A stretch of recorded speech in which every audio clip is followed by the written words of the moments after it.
గుంటూరు పట్టణ పరిసర ప్రాంత ప్రజలందరికీ గొప్ప శుభవార్త. కలవరి మార్గం పాల్పృథ్వీ మినిస్ట్రీస్ వారి సారథ్యంలో ప్రతి నెల 3వ మంగళవారం ఉదయం 9 గంటలకు పరిశుద్ధాత్మ తైలాభిషేక స్వస్థత ఆరాధన జరుగుతున్న సంగతి మీ అందరికీ తెలుసు. ఇప్పటికే వేలాది మంది ప్రజలు పాల్గొని గొప్ప గొప్ప కార్యాలు పొందుకున్నారు. మార్చి 18వ తేదీ ఉదయం 9 గంటలకు గుంటూరు మహాపట్టణంలో గల శ్రీ వెంకటేశ్వర విజ్ఞాన మందిరంలో ఈ ఆరాధన జరుగుతుంది. గుంటూరు మార్కెట్కి ఎదురుగా ఉన్న ఈ ప్రాంగణంలో జరుగుతున్న ఆరాధనకు మనందరినీ ప్రేమతో ఆహ్వానిస్తున్నాను. కుటుంబాలతో కలిసి రండి, గొప్ప గొప్ప దేవుని కార్యాలు పొందుకోనండి. God bless you.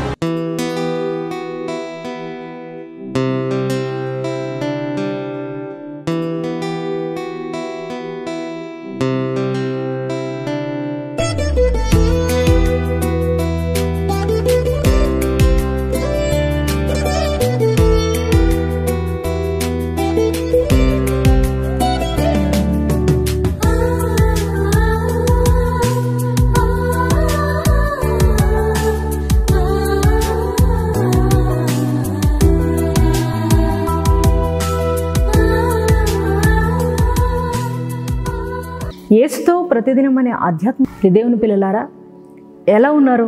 బాగున్నారు కదా? మన దేవుడు మనల్ని ఎంతగానో ప్రేమించి గడిచిన సంవత్సర కాలం అంతా ఆయన కృప కలిగిన రెక్కల్లో మనకు భద్రతనిచ్చి మనల్ని కాపాడుతూ సంరక్షిస్తూ వచ్చి ఉన్నారు కదండి. ఎన్నో ఉపద్రవాలు, ఎన్నో భయంకరమైన తెగుళ్ళు మన దేశంను, ప్రపంచాన్ని మరి ఎంతగానో బాధపరిచినప్పుడు ఎంతోమంది మరి ఆ వైరస్ బారిన పడి లోకాన్ని విడిచి వెళ్ళిపోయారు కదండి. కానీ ఈరోజు నువ్వు, నేను, మనం సజీవంగా ఉన్నామంటే మరి ఈ యొక్క నూతన సంవత్సరాన్ని మనం చూడగలుగుతున్నామంటే కేవలం యేసయ్య కృపే కదా. ఆయన కృపే లేకపోతే మన జీవితాలు ఏమైపోయావు కదండి. కేవలం ఆయన ఉచితమైన కృప ఈ రోజున మరి మనందరినీ సజీవులుగా ఉంచింది. మరి మన ఆయుష్ పొడిగించబడి మరొక నూతన సంవత్సరాన్ని మనం చూడగలుగుతున్నాం. ప్రియ దేవుని బిడ్డ, 2021 దాటుకొని 2022లోనికి మనం ప్రవేశించామంటే కేవలం యేసయ్య కృపే కదా అండి.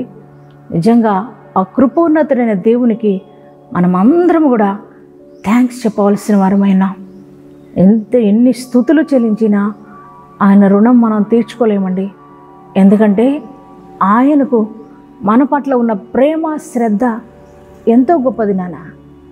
దేవుని బిడ్డ, మరి మన యొక్క జీవితాల్లో మన దేవుడు మనల్ని ప్రేమించి మరి గత సంవత్సర కాలంలో ఎన్నెన్నో వాగ్దానాల ద్వారా మనల్ని బలపరుస్తూ వచ్చారు కదండి. మరి ఈ దినము కూడా దేవుడు ఈ నూతన సంవత్సరంలో చక్కటి వాగ్దానం ద్వారా మనతో మాట్లాడుతూ మనల్ని బలపరచాలని ఆశిస్తున్నారు. మరి ఈరోజు ఏం వాగ్దానం ప్రభు మనకి ఇచ్చారో ఆ వాగ్దానాన్ని మనం చూద్దామండి. హెబ్రీలకు రాసిన పత్రిక 6వ అధ్యాయము 14వ వచనాన్ని చదువుకుందామండి. నిశ్చయముగా నేను నిన్ను ఆశీర్వదింతును. Praise the Lord. హల్లెలూయా. ఎంత గొప్ప శ్రేష్టమైన వాగ్దానాన్ని ప్రభు మనకి ఇస్తున్నారండి.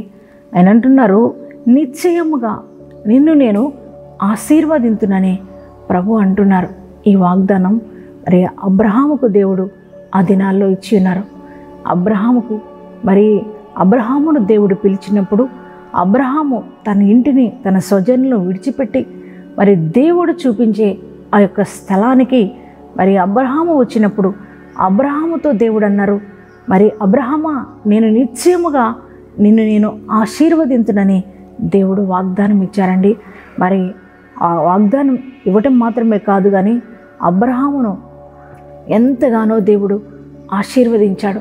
ప్రియ దేవుని పిల్లలారా, మరి మన దేవుడు ఎంతో గొప్ప దేవుడు. మన దేవుడు మనల్ని ఆశీర్వదించే దేవుడై ఉన్నాడు. మరి ఎన్ని సంవత్సరాలుగా మరి ఎటువంటి ఆశీర్వాదం లేక బాధపడుతున్నారా, కృంగిపోయి ఉన్నారా? నిజంగా అండి, చాలామంది ఆశీర్వాదం కొరకు, మరి ఆశీర్వాదం పొందుకోవడం కొరకు ఎన్నో ప్రయత్నాలు చేస్తూ ఉంటారు. ప్రియ దేవుని పిల్లలారా, మనం ఎన్ని ప్రయత్నాలు చేసినా మరి దేవుని యొక్క ఆశీర్వాదం మనం పొందుకోలేం, కానీ దేవుని యొక్క ఆశీర్వాదం మనకు రావాలి అని అంటే మనం దేవుడు చెప్పినట్లు మనం నడుచుకోవాలి.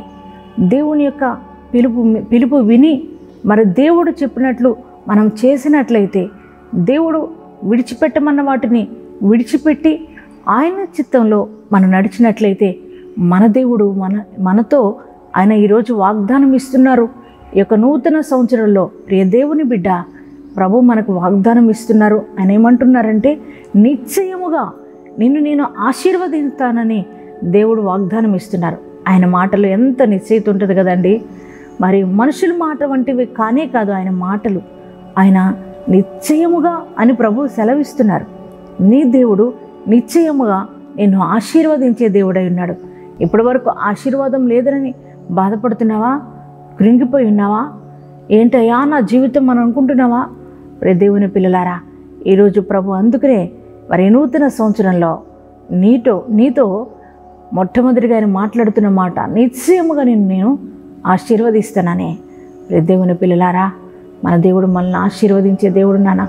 వ్యక్తిగతంగా, కుటుంబపరంగా, వ్యాపారాల్లో, అలాగే ఉద్యోగాల్లో, అలాగే ప్రతి విషయంలో సేవాపరంగా, ఆత్మీయపరంగా అన్ని రకాల దేవుడు మనల్ని ఆశీర్వదించే దేవుడై ఉన్నాడు. యెహోవా ఆశీర్వాదము మరి ఎంతో గొప్పది.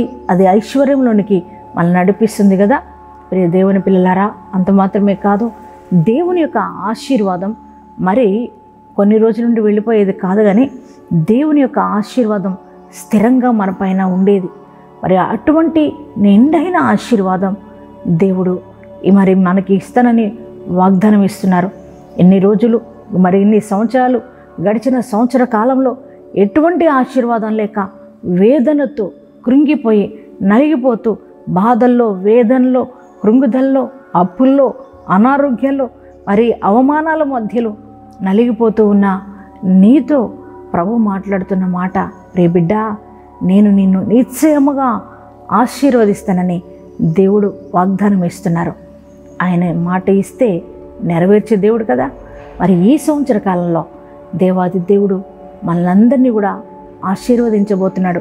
ఈ వాగ్దానాన్ని మీరు నమ్ముతున్నారా?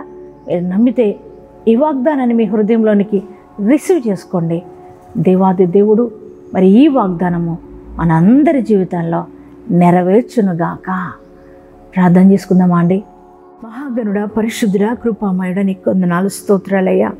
నీ గొప్ప నామమునకు కోటాను కోట్ల స్తోత్రాలు అర్పిస్తున్నాం తండ్రి. మమ్మల్ని అందరినీ ప్రేమించి నాయన అయ్యా, గడిచిన సంవత్సర కాలం నుండి ప్రభు గడిచిన సంవత్సర కాలం అంతా మమ్మల్ని ఎంతగానో కాచి కాపాడి ప్రభా మా ఆయుష్ను పొడిగించి మా జీవితాల్లో మరొక నూతన సంవత్సరాన్ని చూసే మహాకృపను, భాగ్యాన్ని మీరు మాకు ఇచ్చినందుకు వందనాలయ్యా. ఎంతమందికో లేని గొప్ప భాగ్యం ప్రభా, మీరు మాకు ఇచ్చినందుకు నీకే వందనాలు, స్తుతులు, స్తోత్రాలు చెల్లిస్తున్నామయ్యా. నాయనా, ఈ నూతనమైన సంవత్సరంలో మొదటి దినమున మీరు ఇచ్చిన వాగ్దానమును బట్టి నీకు వందనాలు. నిశ్చయముగా నేను ఆశీర్వదిస్తానని వాగ్దానం ఇచ్చిన దేవుడు, నమ్మదగిన దేవుడు అయ్యా. ఎంతమంది ప్రభువా అయ్యా ఈ యొక్క వాగ్దానాన్ని వారి యొక్క జీవితంలోనికి రిసీవ్ చేసుకున్నారో ప్రభువా అయ్యా, ఇదిగో ఈ వాగ్దానము ప్రతి వారి జీవితంలో నెరవేర్చబడును గాక. తండ్రి నీకే స్తోత్రాలు చెల్లిస్తున్నాం ప్రభా అయ్యా. ఇదిగో తండ్రి, వ్యక్తిగతంగా, కుటుంబ పరంగా, అలాగే తండ్రి నాయన శారీరకంగా, ఆత్మీయంగా ప్రభా, అలాగే తండ్రి నాయన సేవాపరంగా ప్రభా, అన్ని రకాల బ్లెస్సింగ్స్ ప్రతి ఒక్కరికి అనుగ్రహించమని ప్రార్థిస్తున్నాం తండ్రి నాయన. అయ్యా, కుటుంబాల్లో ఇంకా వేదన, బాధ, కన్నీరు, దుఃఖం ఇవేమీ ఉండడానికి వీల్లేదయ్యా. అనారోగ్య సమస్యలు యేసుక్రీస్తు నామములో తొలగిపోవును గాక. తండ్రి నీకే స్తోత్రాలయ్యా. అలాగే తండ్రి ప్రభా నాయన, నా దేవానికే స్తోత్రాలు నాయన. అయ్యా, ఉద్యోగాల్లో, వ్యాపారాల్లో, అలాగే నా తండ్రి బిడ్డల యొక్క కుటుంబాల్లో నాయన ఎల్ల వేళలని బ్లెస్సింగ్స్ ఉండునుగాక. తండ్రి నీకే స్తోత్రాలు నాయన. అలాగే నా తండ్రి ప్రభా, ఈరోజు మ్యారేజ్ డేస్, బర్త్డేస్ చేసుకుంటున్నా అయ్యా, ప్రతి ఒక్కరికి నాయన అయ్యా నూతన సంవత్సరంలో అయ్యా నూతనమైన కార్యాలు వారి జీవితంలో జరుగునుగాక. ఈ సంవత్సర కాలం నీ కృపాక్షేమములతో వారు నడపమని ప్రార్థిస్తున్నాం. అంత మాత్రమే కాదయ్యా, అయ్యా మమ్ములను అయ్యా, ఇది మా కుటుంబాలను అయ్యా, ఈ వాగ్దానం చూస్తున్న బిడ్డల కుటుంబాలను అయ్యా మీరు నాయన ఈ సంవత్సర కాలం అంతా అయ్యా నీ కృపలో భద్రపరచమని ప్రార్థిస్తున్నాం అయ్యా. నా తండ్రి నీకే స్తోత్రాలు. మా దేశాన్ని దీవించు నాయన. మా దేశాన్ని కూడా స్వస్థపరచమని ప్రార్థిస్తున్నాం దేవా. అయ్యా, ఈ సంవత్సరం ఆది నుండి అంతం వరకు ప్రభువా నీ కృపాక్షేమములతో మమ్మల్ని నడిపించి మహిమ పొందుకునమని యేసుక్రీస్తు నామం పేరట ప్రార్థన చేస్తున్నాము తండ్రి. ఆమేన్.